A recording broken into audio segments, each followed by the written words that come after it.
أعوذ بالله من الشيطان الرجيم.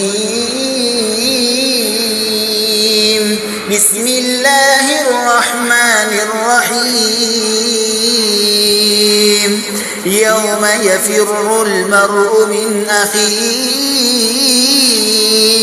وأمه وأبيه وصاحبته وبنيه لكل امرئ منهم يومئذ شأن يغنيه. وجوه يومئذ مسفرة ضاحكة مستبشرة ووجوه يومئذ عليها غبرة ترهقها قترة أولئك